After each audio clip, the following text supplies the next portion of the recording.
A man described as evil by his victim has been jailed after a terrifying attack on a woman at a bus stop in Sunderland.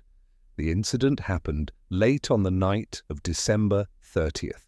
A woman in her 60s was walking home from the supermarket when Ian Hudson, aged 42, emerged suddenly from a doorway with his hood up. He began following her through the dark, unusually quiet street. The woman later told police she immediately felt uneasy. She even stepped aside and asked Hudson to walk ahead of her, but he ignored her.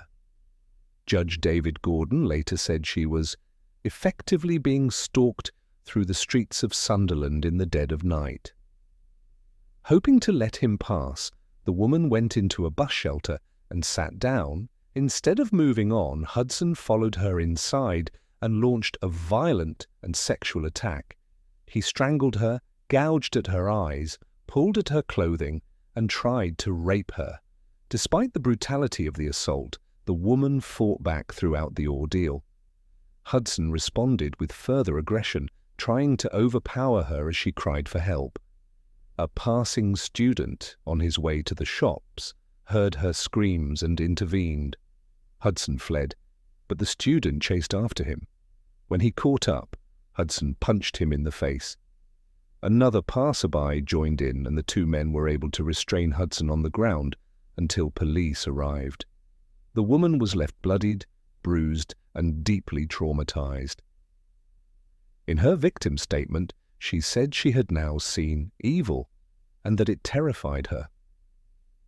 She suffers from multiple panic attacks and is afraid to leave her home. She also said she believed Hudson would have killed her if help had not arrived.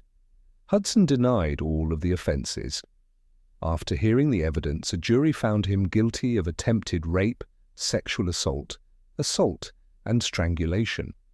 The court also heard that after his arrest, Hudson exposed himself to officers and attacked police staff at the hospital, kicking one officer several times and knocking her into a Christmas tree in the reception area. The judge ruled that Hudson was a dangerous offender who poses a very high risk of serious harm to the public. He was sentenced to 9 years in prison with a further 5 years on extended license. He will also be on the sex offenders register for life.